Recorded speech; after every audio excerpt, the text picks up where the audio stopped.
어떤 사람은 굉장히 순하게 연단을 받는 사람이 있습니다. 요셉이 그런 경우죠. 불평, 불만하지 않습니다. 그리고 아주 조용히 그래서 물 흐르듯이 연단을 받아가는 걸 볼 수 있습니다. 하나님께서 요셉을 이렇게 노예로 팔려가게 한 데는 이 영적인 연단만 한 것이 아니라 사실은 요셉을 향하신 뜻이 있었거든요. 하나님께서는 이 요셉을 보디발 집에 가정 총무나 시키려고 애굽으로 팔려오도록 역사하신 것이 아니었습니다. 원대한 계획이 있지 않습니까? 이 계획을 만들어 가기 위해서는 요셉이 보디발의 집에 총무로만 있어서는 하나님께서 쓰실 수가 없는 거예요. 그러니까 하나님께서는 어떤 면에서 더 고차원의 연단을 가하시는 것을 볼 수가 있겠습니다. 그 고차원의 연단이라고 하는 것이 무엇입니까? 결국은 우리가 아는 바와 같이 그 바로가 있는 왕궁으로 이 요셉을 이끌어 드려야 되는데, 물론 하나님은 뭐든지 가능합니다. 그 보디발의 집에 가정 총무로 있는 그 요셉을 하루아침에 왕궁으로 드릴 수는 있습니다.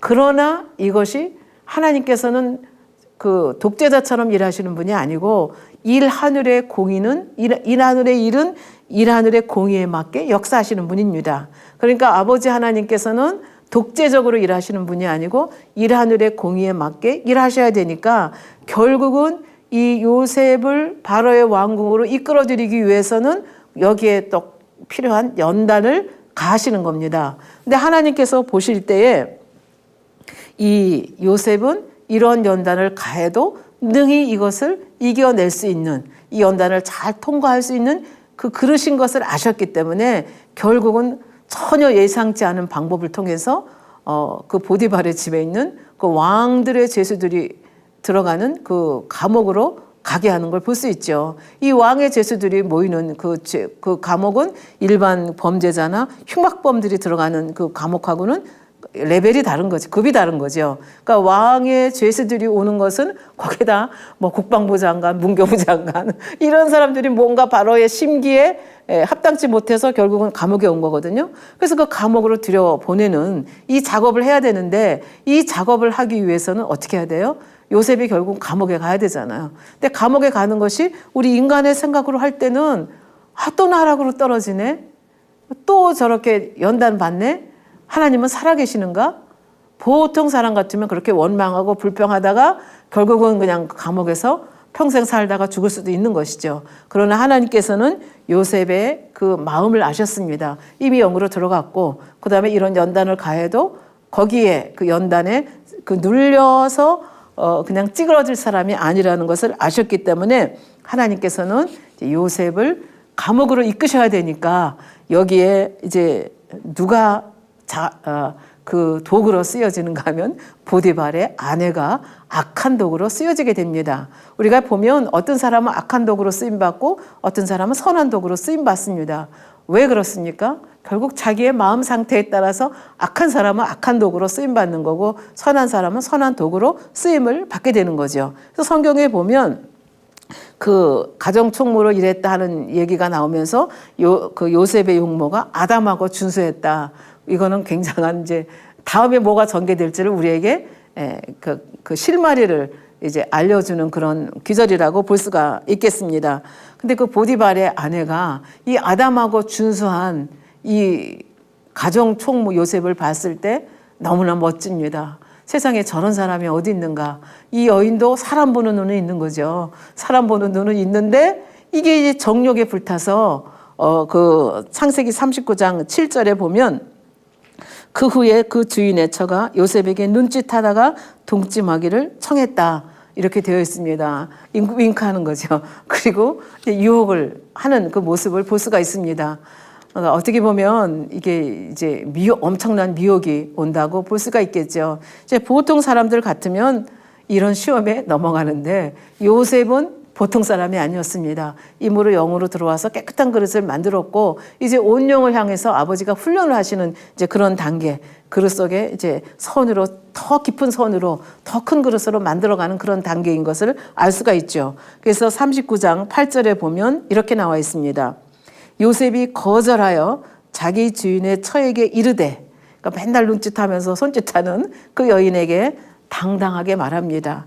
나의 주인이 가중 이 집안의 제반 소유를 간섭지 아니하고 다 내 손에 위임하였으니 이 집에는 나보다 큰 이가 없으며 큰 이는 누구밖에 없어요? 보디발밖에 없어요. 주인이 아무것도 내게 금하지 아니하였어도 금한 것은 당신뿐입니다. 그러니까 내가 주인과의 도리를 생각할 때 내가 당신을 어떻게 범하겠습니까? 그건 절대로 불가능합니다. 이것이 첫 번째 이유입니다. 그리고 두 번째 이유를 얘기합니다. 그런즉 내가 어찌 이 큰 악을 행하여 하나님께 득지하겠나이까. 나는 하나님을 믿는 사람입니다. 이 일은 하나님 뜻에 합당하지 못합니다. 그렇기 때문에 당신이 아무리 손짓을 해도 눈짓을 해도 나는 당신에게 넘어가지 않습니다. 이걸 정확하게 찝어서 얘기를 해 준 거죠. 그런데 이 여자가 얼마나 지배했는지 10절에 보면 여인이 날마다 요셉에게 청하였다. 그렇게 되어 있습니다. 얼마나 괴롭겠습니까? 날마다 눈짓하고 그냥 손짓하는 거죠.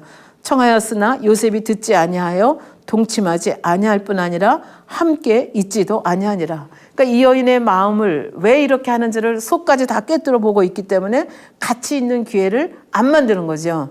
그러니까 죄의 자리에 가서 나는 죄를 이길 수 있어. 그건 굉장히 미련한 사람입니다. 죄를 이길 수 있는 사람은 없습니다. 그러니까 어떻게 해야 돼요? 정말 온영으로 들어가고 깊은 단계 들어가지 않으면 이렇게 죄를 이길 수 없거든요. 그러니까 죄의 오해를 일으킬 그 자리도 피하고 그 다음에 죄를 질 수 있는 자리를 가능하면 피하는 거죠. 근데 이 피하는 모습을 보면 이 아내가, 보디발의 아내가 조금이라도 선한 구석이 있으면 어떻게 해야 돼요? 아, 이 남자는 보통 남자가 아니구나. 이 남자가 저렇게 행동하는 게 사실 옳지 않아. 그러니까 내가 잘못됐네. 그러면서 자기 행동을 부끄러워하고 오히려 회개하고 정말 더 이 요셉을 존경하고 사랑하는 영적인 사랑을 했어야 되는데 이 여인은 굉장히 악이 많았던 여인 같습니다. 그래서 정말 꼼짝없이 요셉이 자기 청에 응할 수밖에 없는 상황으로 만들어가는 거죠. 그것이 11절부터 나옵니다. 그러한 때에, 그러니까 매일 눈짓하는 그러한 때에 요셉이 심호하러 그 집에 들어갔더니 그 집 사람은 하나도 거기 없었더라. 이런 기회를 만든 거죠. 요셉하고 자기만 있는 기회를 만든 거죠. 12절 그 여인이 그 옷을 잡고 가로되 나와 동침하자. 아, 이제 노골적인 거죠. 요셉이 자기 옷을 그 손에 버리고 도망하여 나가매. 어떻게 해요? 이 자리를 피하는 것이 상책이다 생각했기 때문에 36개 주랭랑을 치는데 이 여인이 얼마나 세게 붙잡았는지 겉옷이 벗겨져 나간 거예요. 그럼 이런 상황이 되면 어떻게 해야 돼요? 너무나 창피하다, 부끄럽다. 아, 내가 도대체 왜 그러지? 그리고 정신을 바짝 차리고 정말 어떻게든지 그 옷을 돌려주고 이게 제자리로 돌아갔어야 되는데 이 여인은 악에 악을 더하는 모습을 볼 수 있습니다. 뭘 하고 악에 악을 더합니까? 그 여인이 그 옷을 자기 손에 버려두고 도망하여 나감을 보고, 그러니까 악한 사람은 악한 죄가 순간적으로 동원이 되는 거죠. 집 사람들을 불러서 종들 다 부르는 거예요. 뭐 보디발 신하들 다 불러가지고 동네 방네 소문을 내는 거죠. 뭐라고 소문을 내는가 하면 보라, 주인이 히브리 사람을 우리에게 데려다가 우리를 희롱하게 하도다. 그가 나를 겁강코자 내게로 들어왔기로 내가 크게 소리 질렀더니 그가 나의 소리 질러 부름을 듣고 그 옷을 내게 버려두고 도망하여 나가느니라. 완전히 소설 쓰는 거죠. 소설 쓰는데 이거를 듣는 그 집 사람들은 어떻게 생각했겠습니까? 이 사람들이 영의 사람이라고 하면 한쪽 편의 말만 듣고 일반적으로 판단, 정죄 안 했을 겁니다. 근데 이 사람들은 다 육의 사람들이잖아요. 더군다나 지금 뭐 증거물이라고 하는 그 겉옷까지 거기 있잖아요. 그러니까 이 사람들은 어떻게 했겠어요? 아, 저놈이 좋은 사람인 줄 알았더니 아주 파렴치한이네.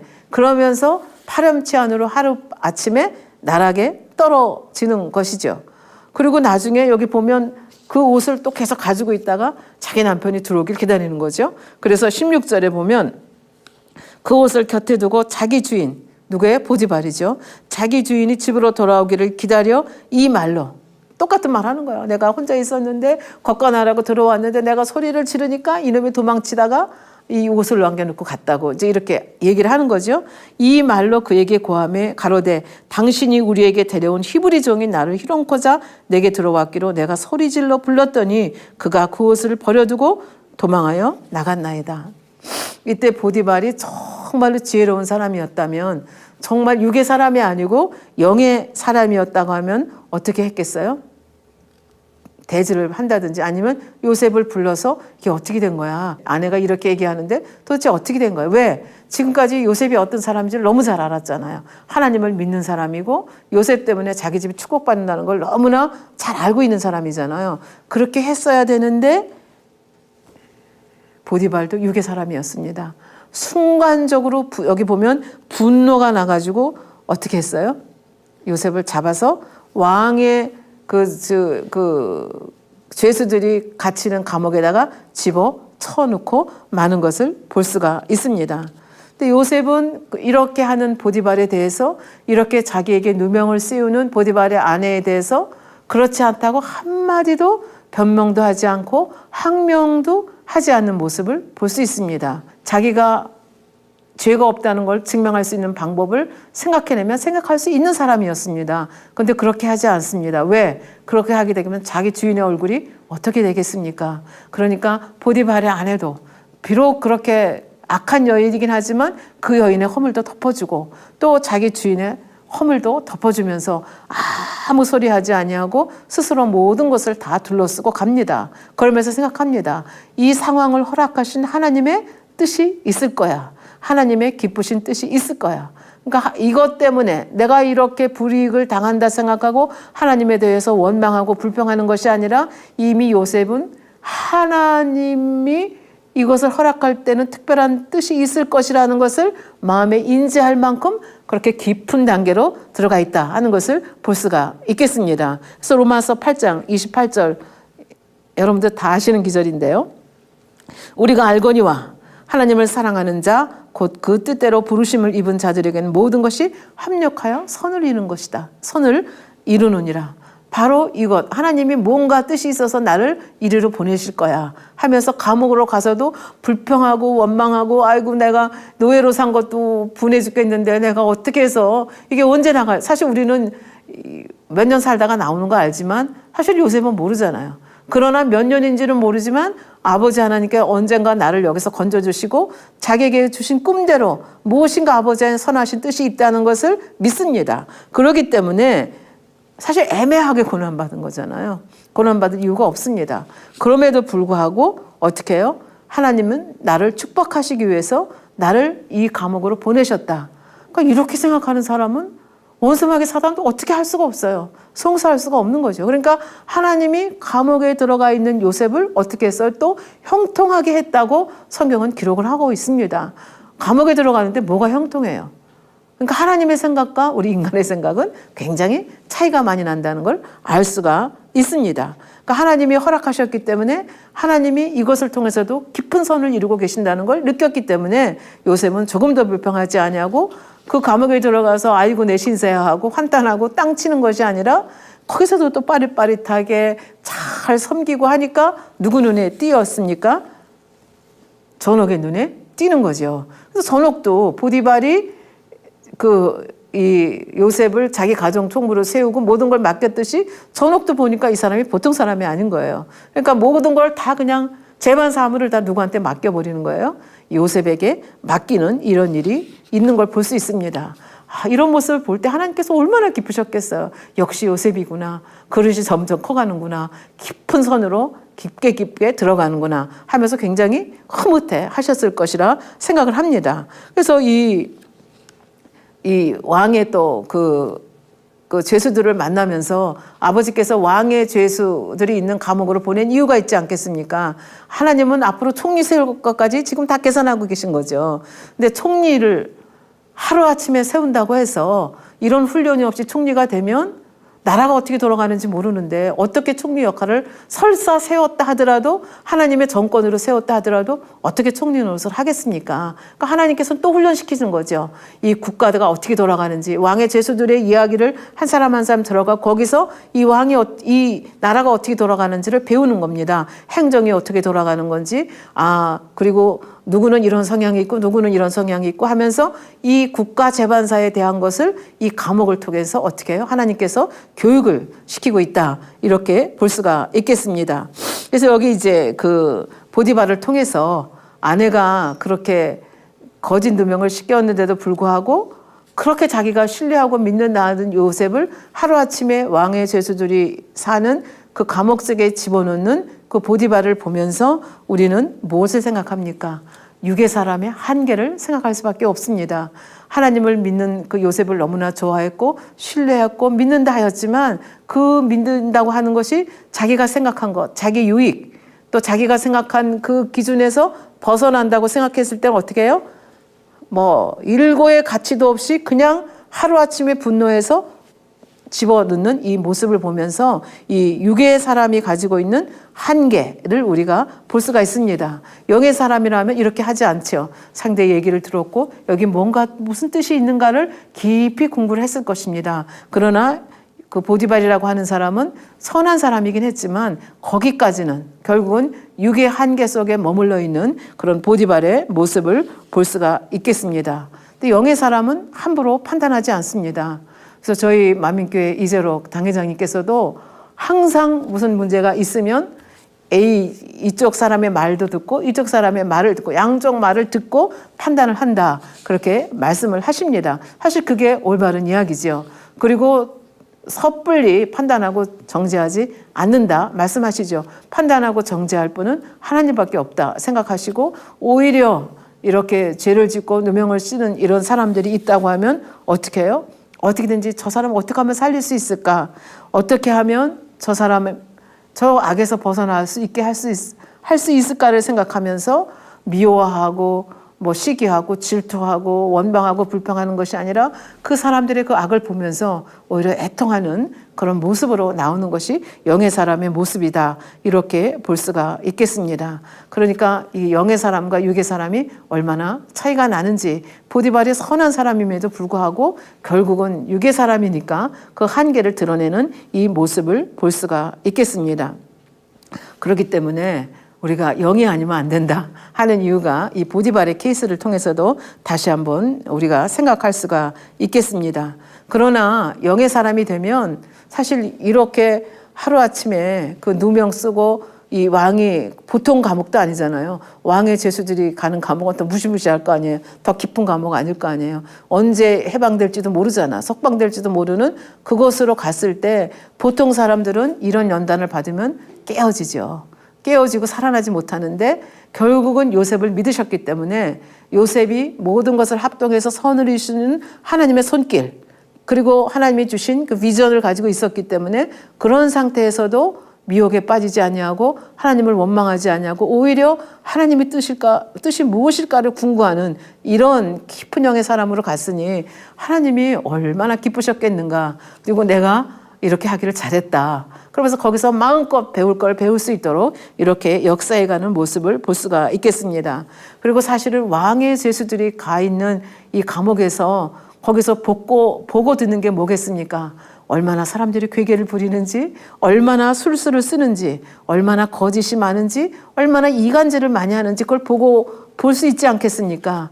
그러나 이미 요셉은 깊은 영으로 들어왔기 때문에 그 괴계 쓰는 걸 내가 보고 배우는 것이 아니고 이간질하는 것을 보고 배우는 것이 아니고 저 사람은 이간질하는구나 저것은 거짓이구나 하면서 분별하는 거죠. 그리고 이 국가가 어떻게 돌아가는지를 이 사람들의 그 대화를 통해서 이제 깨닫게 하시는 그런 놀라운 하나님의 역사가 있다 하는 것을 볼 수가 있겠습니다. 그러면서 그 사람들 때문에 안목의 정욕, 육신의 정욕, 이생의 자랑에 발동하는 것이 아니라 오히려 어떻게 돼요? 분별의 능력을 가지고 나라면 어떻게 해야 되겠다 하면서 점점 더 깊은 선의 모습으로 변해가는 그런 모습을 우리가 볼 수가 있겠습니다. 그래서 이렇게 어떤 상태에서든지 이렇게 섬기는 모습, 감사하는 모습, 그리고 궁구하는 이런 모습이었기 때문에 아까 말씀드렸듯이 전옥에게도 사랑을 받아서 이제 모든 그 정권을 이양받는 그런 모습으로 나오는 것을 볼 수가 있겠습니다. 그러니까 자기 형들을 통해서 너무나 뼈저리게 느꼈잖아요. 그러니까 내가 옳다고 하는 거 사실 당연하다고 생각했거든요.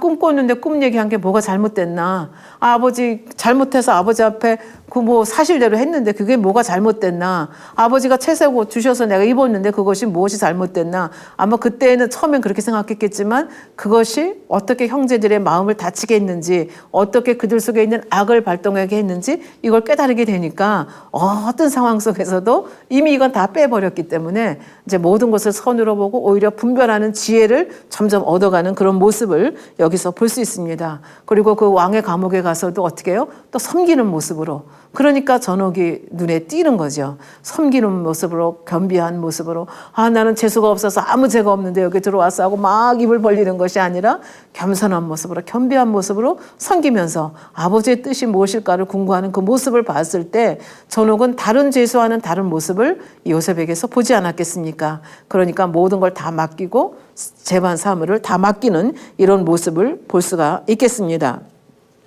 사실 보디발의 집에서도 요셉이 시기 질투를 받으려면 얼마든지 받을 수 있죠. 보디발의 집에 애굽 사람들 있지 않겠습니까? 종들만 있는 거 아니지 않습니까?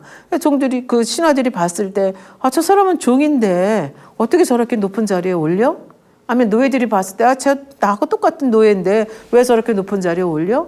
거기서 조금만 뭐가 마음에 안 맞으면 얼마든지 여기서 항거하면서 주인에게 무엇인지 일러서 불리하게 할 수가 있는데 그런 잡음이 하나도 없는 거 볼 수 있지 않습니까? 감옥에서도 마찬가지입니다.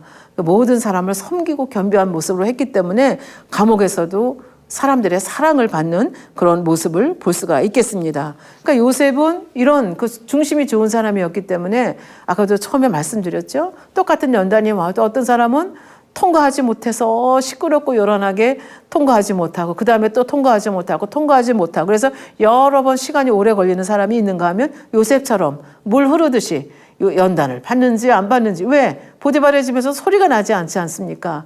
그 감옥에 왕의 죄수들이 있는 곳에 가서도 소리가 나지 않지 않습니까? 그러니까 아주 물 흐르듯이 그러면서도 속에 있는 거 빼내야 할 거 빼내고 변환돼야 될 거 변환되면서 아름답게 영의 사람으로 온영의 사람으로 이제 변화되어 가는 모습, 이 훈련이 이곳에서 이제 이루어지는 것을 볼 수가 있겠죠. 그러면서도 아까도 말씀드렸지만 영으로만 깊이 들어가는 것이 아니라 육으로도 그릇을 마련해 가는 거죠. 보디발의 집에서 경제 관리, 인사 관리에 대해서 배웠고 지금 왕의 제수들이 모이는 이 감옥에서는 뭐를 배웠어요? 왕의 일들, 왕의 규율, 나라의 법, 나라에 돌아가는 일. 그리고 사람을 어떻게 다루어야 되는지 이런 것에 대해서 하나하나 터득하는 기회로 아버지 하나님께서 허락하신 것이다. 그래서 굉장히 빠른 시일 내에 이런 것을 이제 터득을 해 가는 거죠. 그래서 그 결과 요셉은 어떤 사람이 되었는가? 영의 그릇도 아주 멋있게 만들어졌고 육의 그릇도 이제 멋있게 만들어진 거죠. 그래서 결국은 이제 이렇게 영육간의 그릇을 만들어간 일을 통해서 굉장히 많은 열매를 이제 내게 하시는 걸 볼 수가 있죠. 요한복음 15장 5절부터 7절에 이런 말씀이 있습니다. 나는 포도나무요 너희는 가지니 저가 내 안에 내가 저 안에 있으면 이 사람은 과실을 많이 맺나니 나를 떠나서는 너희가 아무것도 할 수 없습니다. 근데 요셉은 하나님이라는 그 나무에 딱 달라붙어 있는 거예요. 어떤 상태에서도 감옥으로 가든지 뭐 억울하게 누명을 쓰든지 하나님이 나와 함께 하신다. 하나님이 나를 지키시고 나를 보호하신다. 하나님이 선한 뜻이 있어서 나를 이곳으로 보내셨다. 이게 확고하기 때문에 하나님한테 딱 붙어 있는 거죠. 그러니까 보디발의 집에서도 가정 총무로 왕의 제수들이 모이는 곳에서도 머리로 세우시는 걸 볼 수가 있습니다. 실수하지 아니하도록 아버지께서 이렇게 도와주시면서 이제 나중에 보면 알겠지만 이 꿈까지 해석할 수 있는 그런 능력을 아버지 하나님께서 주는 걸 볼 수 있습니다. 그러니까 요셉은 내가 능력이 있다고 해서 내가 성실하다고 해서 내 힘으로 하겠다 그것도 아닙니다. 그렇다고 해서 최선을 다하지 않는 것도 아닙니다. 인간적으로 할 수 있는 최선을 작은 것부터 큰 것까지 충성을 다합니다. 그리고 내가 하는 것이 아니라 아버지의 은혜로 합니다 하면서 아버지의 은혜와 능력을 끌어내리는 그런 아름다운 모습의 요셉으로 점점 아버지 하나님께서 쓰기에 아름다운 그릇으로 변해가는 것을 볼 수가 있습니다.